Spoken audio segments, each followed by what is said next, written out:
수천 년 동안 봉인된 언약궤가 드디어 열렸다. 과학자들이 발견한 경이로운 진실 믿음의 빛, 언약궤는 유대 기독교 전통에서 가장 신성한 유물 중 하나로 여겨져 왔습니다. 지금까지 우리는 그 안에 실제로 무엇이 들어있는지 알지 못했습니다. 하지만 놀라운 일이 방금 일어났습니다. 과학자들이 마침내 언약궤를 열었고 그 안에서 발견한 것은 여러분을 충격에 빠뜨릴 것입니다. 언약궤는 종교적으로 엄청난 의미를 가진 물건입니다.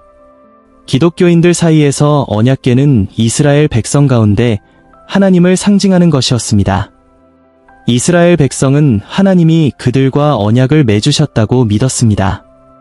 그러나 기원전 6세기에 바빌론이 예루살렘을 침략하면서 언약궤는 사라졌습니다. 모두가 그 언약궤가 어디로 갔는지 궁금해했으며 여기서 이야기가 매우 흥미롭게 전개됩니다. 신자들, 고고학자들, 역사학자들이 언약궤를 찾기 위해 노력했지만 진전이 없었습니다. 그들은 언약궤를 찾을 수 없었습니다. 그러나 과학자들이 최근 검색 과정에서 허점을 발견했고 이를 통해 몇 가지 중요한 돌파구를 마련했습니다.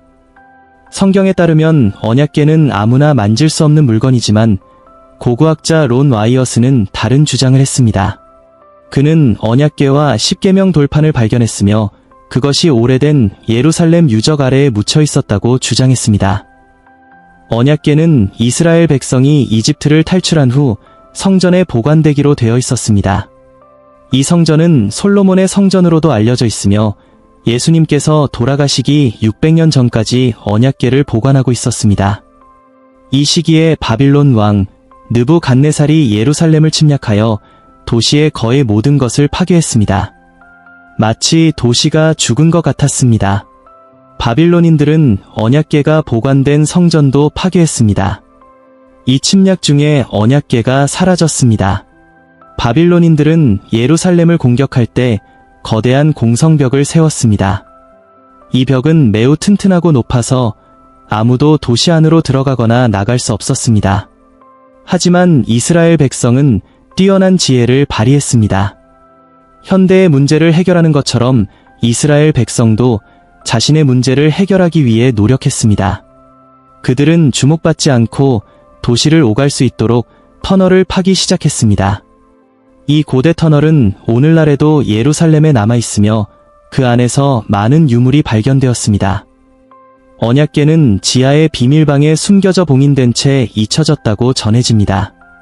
그러나 언약궤를 발견했다고 주장한 사람은 론 와이언만이 아닙니다. 여기서 이야기가 더욱 놀라워집니다. 수많은 고고학자들이 수천 년 동안 이곳에 살고 있었습니다. 언약궤를 발견했을 때 과학자들이 가장 먼저 해야 할 일은 그것이 정말로 언약궤인지 아니면 북서샘족들이 사용한 또 다른 상자인지를 확인하는 것이었습니다. 그러나 언약궤를 발견했을 때 과학자들이 가장 먼저 해야 할 일은 그것이 정말로 언약궤인지 아니면 북서샘족들이 사용한 또 다른 상자인지를 확인하는 것이었습니다. 그러나 언약궤를 식별하는 것은 비교적 쉬웠습니다. 왜냐하면 이것은 단순한 상자가 아니기 때문입니다. 언약궤의 내부와 외부는 순금으로 덮여 있으며 그 뚜껑은 특히 특별합니다. 언약궤의 뚜껑은 속죄서 더 머시시트라고 불리며 그 위에는 2개의 금으로 된 그룹 천사 조각상이 자리 잡고 있습니다. 이 조각상의 날개는 펼쳐져 있고 그룹들은 서로를 마주보며 속죄서를 응시하는 듯한 자세를 취하고 있습니다. 이 부분은 언약궤에서 가장 신성한 부분으로 간주됩니다. 언약궤에는 총 4개의 금 고리가 있으며 양쪽에 2개씩 배치되어 있습니다. 이 고리에는 금으로 덮인 아카시아 나무로 만든 막대기가 삽입되어 있어 언약궤를 운반할 수 있도록 설계되었습니다. 이 막대는 절대로 언약궤에서 제거되지 않았습니다. 과학자들이 언약궤를 열었을 때 그 안에 숨겨져 있던 모든 신비가 풀렸습니다. 그러나 그들이 발견한 것에 대해 알아보기 전에 성경이 언급된 언약궤 안에 들어있던 3가지 물건을 간단히 살펴보겠습니다. 그것은 바로 십계명이 새겨진 돌판, 아론의 지팡이, 그리고 만나를 담은 항아리입니다. 고대의 언약궤는 단순한 상자로 여겨지지 않았습니다. 그것은 하나님의 임재를 실질적으로 나타내는 물건으로 간주되었습니다. 언약궤는 하나님께서 속죄소 위에 2개의 금을 덮고 언약궤는 하나님께서 속죄소 위에 2 그룹 사이에서 말씀하신다고 믿어졌으며 이는 직접적인 소통의 중심지로 여겨졌습니다. 많은 사람들은 언약궤가 행운을 가져다 준다고 믿었고 전쟁에 언약궤를 동행시켰습니다. 이 언약궤는 하나님과 그의 백성 사이의 언약을 상징합니다.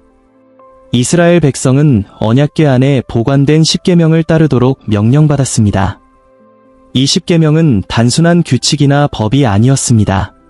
그것은 사랑, 신앙, 정예 등 더 많은 것을 반영한 것이었습니다.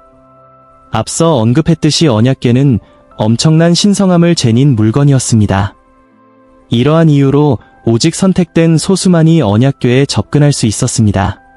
그런데 왜 이것이 그렇게 중요한 걸까요? 그리고 이것이 모든 가톨릭 신자들에게 어떤 의미를 가지는 걸까요? 여기서 주의 깊게 들어보시기 바랍니다. 10계명은 하나님의 도덕적 법이 항상 그의 임재보다 우선한다는 것을 반영합니다. 모세는 이스라엘 백성이 황금 송아지를 만들어 숭배한 후 출애굽기 32장에서 원래의 돌판을 깨뜨렸습니다. 금 그릇에 담긴 만나마는 그리스도 안에서 하나님이 그의 백성에게 제공한 음식을 상징했습니다. 이스라엘 백성이 광야에 있을 때 하나님은 그들에게 빵을 내려주셨습니다. 사람들이 그것이 무엇인지 알지 못했기 때문에 그것을 만나, 즉 이게 무엇인가라고 불렀습니다.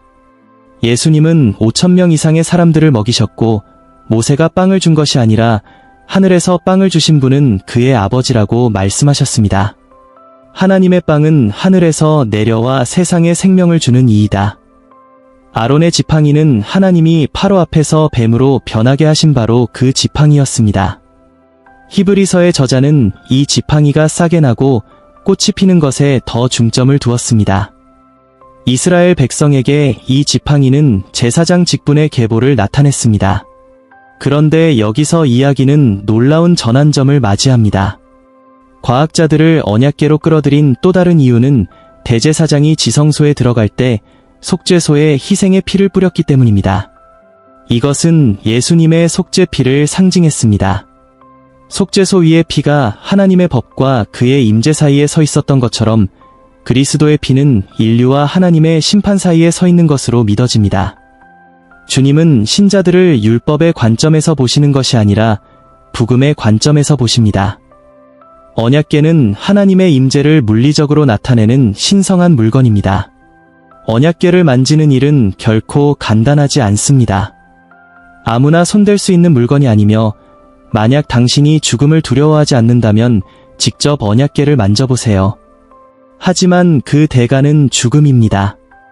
언약궤는 예루살렘 성전에 안치되었을 때에도 오직 대제사장만이 그것을 만질 수 있었습니다. 언약궤를 덮거나 열기 위해서는 아론의 자손이어야 했고 언약궤를 옮기기 위해서는 레위 지파에 속한 사람이 되어야 했습니다. 레위는 야곱과 레아의 셋째 아들 레위의 후손들로 언약의 왕족 제사장 직분을 부여받은 자들이었습니다. 이들은 언약궤뿐만 아니라 모든 거룩한 물건들을 운반해야 하는 책임이 있었습니다. 그러나 이러한 성물을 운반하기 전에 반드시 올바르게 덮어야 했습니다. 만약 덮는 방식이 잘못되면 즉각적인 죽음의 형벌을 받았습니다. 언약궤는 그만큼 신성한 물건이었으며 철저히 조심스럽게 다뤄져야 했습니다. 언약궤를 부적절하게 옮기려는 시도는 곧 죽음을 의미했습니다. 이 내용은 출애굽기 25장 14절 나오에 명확히 기록되어 있습니다. 여기에는 언약궤를 반드시 막대기를 사용해 옮기고 그것을 옮길 수 있는 자는 오직 레위뿐이라고 나와 있습니다. 잠시 멈추고 지금까지 제가 말한 내용을 되새겨보세요. 언약궤는 만질 수 없으며 만약 만진다면 죽게 된다는 것입니다. 그렇다면 이는 무엇을 의미할까요? 여기서 이야기가 충격적인 방향으로 전개됩니다. 많은 과학자들이 언약궤를 발견했다고 주장했지만 그 존재와 위치에 대해 수많은 이론이 여전히 존재합니다. 한 가지 이론에 따르면 언약궤는 완벽히 안전하게 보관되어 있으며 에티오피아의 성모 마리아 시온 교회 크레브에 있다고 합니다. 이 이론에 따르면 솔로몬과 시바 여왕의 아들로 알려진 메넬릭이 예루살렘에서 솔로몬을 방문한 후 언약궤를 에티오피아로 가져왔다고 전해집니다. 언약궤는 현재 교회 내 한 예배당에 숨겨져 있으며 특정한 계통의 제사장들이 이를 수호하고 있다고 합니다. 이 이론은 에티오피아의 역사, 종교적 관행, 전통에 의해 뒷받침되고 있습니다. 실제로 에티오피아의 모든 교회는 언약궤의 정확한 복제본인 타보트가 보관되어 있습니다. 에티오피아의 왕가가 전통적으로 솔로몬과 시바 여왕의 혈통과 연결된 것으로 여겨지지만 이 주장에는 외부적인 증거가 부족하여 이론이 확정되지 못한 상태입니다. 또 다른 중요한 측면은 사회문석부 중 특히 구리 두루마리에 대한 것입니다. 구리 두루마리는 사회문서 중에서도 독특한 유물로 예루살렘의 보물금과 은, 포함이 숨겨져 있다고 여겨지는 64개의 위치를 나열하고 있습니다. 놀랍게도 이 두루마리는 언약궤가 사회 근처 어딘가에 숨겨져 있을 가능성을 암시합니다. 그러나 구리 두루마리는 정확한 위치를 제공하지 않아 이러한 주장은 여전히 추측에 머물러 있습니다. 또 다른 이론에 따르면 언약궤는 예루살렘의 성전산 아래에 숨겨져 있다고 합니다. 이 이론은 고대 문헌과 전통에 근거하여 요시야 왕이 성전에 대한 공격이 임박했음을 예견하고 제사장들에게 성전산의 비밀 공간에 언약궤를 숨기도록 지시했다는 내용을 담고 있습니다. 이 비밀 공간은 봉인되어 있으며 메시아의 계시와 성전의 재건을 기다리고 있다고 합니다. 그러나 이 이론 역시 실질적인 증거나 검증이 부족합니다. 고고학자인 론 와이어트는 언약궤를 발견했다고 주장하며 논란의 중심에 섰습니다. 그의 주장 중 가장 수수께끼 같은 점은 언약궤에 대한 사진이나 영상이 없다는 것입니다. 무언가가 그가 언약궤를 촬영하는 것을 막았다고 합니다. 또한 그는 발견 당시 4명의 천사가 그 앞에 나타나 언약궤를 대중에게 공개할 수 있는 시간이 아직 오지 않았다고 전했다고 주장했습니다. 천사들은 세계적인 종교법이 확립되는 날이 올 때까지 아무도 언약궤를 보거나 만질 수 없다고 설명했습니다. 그때까지 우리는 하나님의 허락을 기다려야 합니다. 언약궤의 운명은 여전히 역사상 가장 큰 미스터리 중 하나로 남아 있습니다. 오늘날 예수님을 믿는 이들에게 언약궤는 하나님이 자신을 사랑하는 사람들의 마음속에 거하심을 상징합니다. 수십 년 동안 파티마의 세 번째 비밀은 바티칸 비밀문서 보관소에 잠겨있는 신비였습니다. 이 비밀은 1977년에 파티마의 성모님이 3명의 포르투갈 어린이에게 전한 메시지의 일부였지만 성모님은 이 비밀이 1960년까지 공개되지 않기를 요청하셨습니다. 그러나 교회는 이 세 번째 비밀을 알고 있었고 충격적인 이유로 이를 공개하지 않기로 결정했습니다. 파티마의 세 번째 비밀에는 교회를 근본적으로 두렵게 만든 어떤 내용이 있었을까요? 왜 이 비밀은 그렇게 오랫동안 숨겨져 왔을까요? 세 번째 파티마 예언의 실제 의미를 공개할 예정이니 교회가 왜 이 비밀에 대해 이렇게 두려워하는지 알아보려면 끝까지 함께 해주세요. 1977년 루시아 프란체스코 그리고 하신타라는 이 3명의 포르투갈 어린이들은 코바다 이리아 지역에서 성모님의 발현을 목격했다고 보고했습니다. 성모님은 아이들에게 세계 평화와 제1차 세계대전의 종식 그리고 러시아의 회심을 위해 묵주기도를 바치라고 요청하셨습니다. 또한 성모님은 아이들에게 3가지 비밀을 주셨으며 이 비밀들은 2000년까지 일반 대중에게 공개되지 않았습니다. 프란체스코는 1919년에 하신타는 1920년에 사망했고 루시아만이 오랫동안 3가지 비밀을 지키며 남아있었습니다.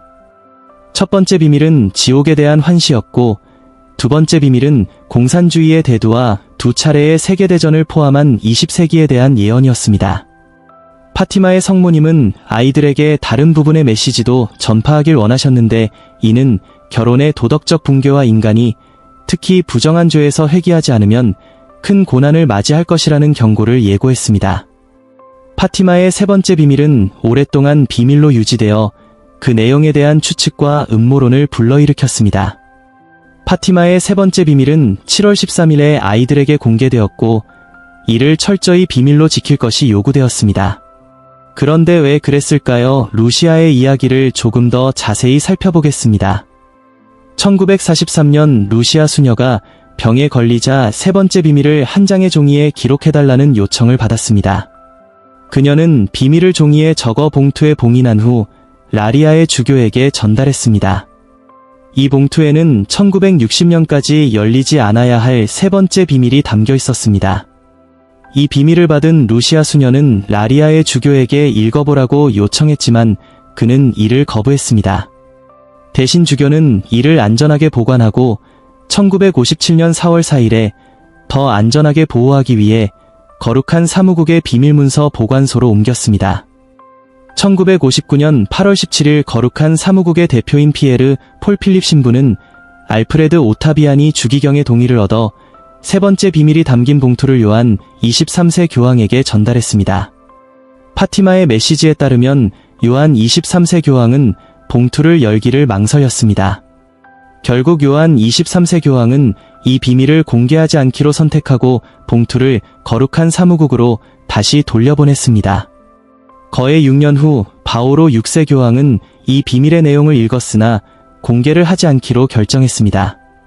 이후 이 봉투는 거룩한 사무국의 보관소로 다시 돌아갔습니다. 도대체 어떤 비밀이 담겨 있었기에 교황들은 공개를 주저했던 걸까요? 이제부터 충격적인 부분이 시작됩니다. 1981년 5월 13일 교황 요한 바오로 2세는 성페두르 광장에서 메흐메트 알리 아그자의 충격을 4차례 맞았습니다. 당시 아그자는 천천히 이동 중인 열린 차량에 타고 있었고 광장에는 만여 명이 넘는 인파가 몰려 있었습니다. 교황 요한 바오로 2세는 성페두르 광장에서 치명적인 총상을 입은 후 세 번째 비밀이 담긴 봉투를 요청했습니다. 의식을 회복한 후 교황은 자신이 방금 읽은 내용에 충격을 받았습니다. 그 내용은 파티마의 성모님이 예언한 내용으로 교황 자신에 관한 것이라고 생각했기 때문입니다. 교황은 1982년 5월 13일 파티마 발현 64주년 기념일에 성모 마리아께서 그를 향해 발사된 총알을 인도하여 죽음을 막아주셨다고 굳게 믿었습니다. 파티마의 세 번째 비밀과 관련해 그는 자신과 하얀 옷을 입은 주교 사이에 깊은 연관이 있음을 느꼈습니다. 비록 죽음을 면했지만 요한 바오로 2세 교황은 자신이 세 번째 비밀에 등장하는 죽음을 맞이해야 했던 교황이나 주교라고 생각했습니다. 그는 자신의 생존을 성모님의 기적적인 개입으로 여겼습니다. 일부 사람들은 교황 요한 바오로 2세가 파티마의 환상 속 하얀 옷의 주교일 수 없다고 주장하지만 교황은 자신이 죽어야 했으나 성모님이 그를 죽음의 문턱에서 되돌려주셨다고 응답했습니다. 교황은 성모님이 자신의 생명을 되돌려주셨다는 사실을 확신하며 그 비밀과 자신의 경험 사이에 깊은 관련이 있음을 의심치 않았습니다. 하지만 이것만으로는 왜 모든 교황들이 세 번째 비밀을 읽는 것을 주조했는지 심지어 읽은 교황들조차 그 내용을 외부에 공개하지 않았는지를 설명할 수 없습니다. 그 이유는 무엇일까요? 2000년의 요한 바오로 2세 교황은 파티마의 비밀의 세 번째 부분이 그날 루시아 수녀에게 전달된 실제 비밀의 일부에 불과하다고 공개했습니다. 이는 파티마의 실제 비밀이 훨씬 더 많은 내용을 담고 있음을 의미합니다. 그렇다면 약 40년 전 요한 바오로 2세에 대한 암살 시도가 파티마 예언적 사명의 끝이 아니라는 뜻일까요? 우리가 아직 모르는 더 큰 무언가가 있는 걸까요? 이제 제가 여러분께 밝힐 것은 그날 루시아 수녀가 쓴 편지에 실제로 적혀있는 내용입니다. 저는 레이리아 주교님과 지극히 거룩하신 어머니이자 저의 어머니를 통해 이 일을 명령하신 하나님께 순종하여 이 글을 씁니다. 제가 이미 설명한 두 부분에 이어 성모님의 왼쪽과 약간 위쪽에서 우리는 왼손에 불타는 검을 든 천사를 보았습니다.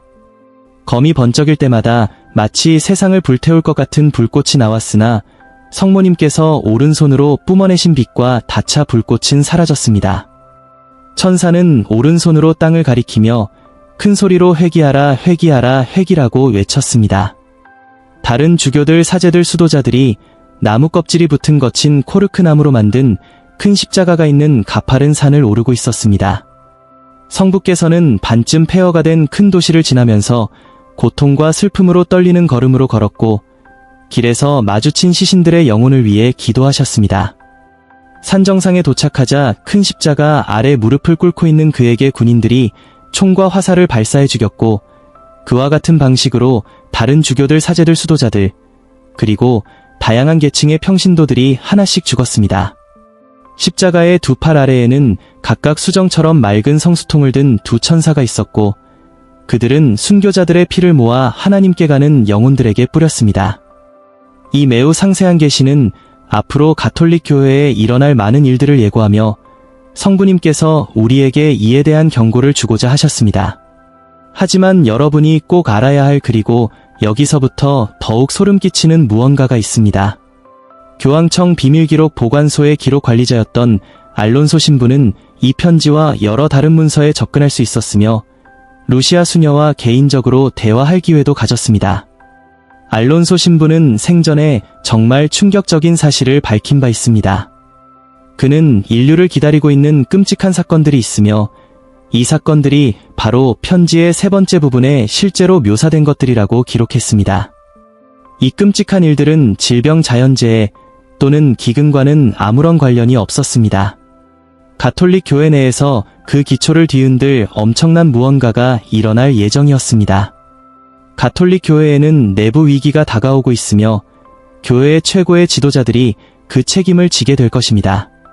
세상은 점차 교회에서 사라지고 많은 사람들이 하나님과 그분의 원래 가르침을 거부할 것입니다. 부도덕한 행위들이 교회를 괴롭히고 내부에서 갈등이 일어날 것입니다. 이러한 갈등과 의견 차이는 교황청 최고 계층의 붕괴로 이어질 수 있으며 심지어 교황까지도 연루될 수 있습니다. 오랜 시간 두려워했던 일이 마침내 2018년 8월 바티칸 내 다수의 추기경들이 수년간 발생한 성적 학대 사건들을 은폐하는 데 관여했다는 보고가 떠오르면서 현실화되었습니다. 이 보고서에 언급된 추기경 중에는 2000년에 파티마의 세 번째 비밀을 공개하는데 중요한 역할을 했던 소다노 추기경과 베르톤의 추기경이 포함되어 있었습니다. 발표 당시 세 번째 비밀은 실질적으로 큰 의미가 없다고 전해졌는데 요한 바오로 2세 교황에 대한 1981년 암살 시도와 같은 심각한 경고들이 이미 발생했기 때문이라는 것이 이유였습니다. 메시지는 세 번째 비밀의 경고가 과거 사건과 관련이 있다는 인식을 전달하여 더 이상 우려할 필요가 없다는 인식을 심어주었습니다. 그러나 그들은 틀렸습니다. 파티마의 성모님께서는 이러한 일들 가톨릭 교회를 산산이 분열시킬 것들에 대해 미리 세계에 경고하려고 하셨던 것입니다. 지금의 세계 상황을 보면 성모님께서 그날 말씀하신 것이 실제로 이루어지고 있음을 알 수 있을 것입니다. 성모님께서 파티마에서 경고하신 일이 성취되기까지 얼마 남지 않아두며 가톨릭 교회는 너무 늦기 전에 이에 대해 조치를 취해야 합니다.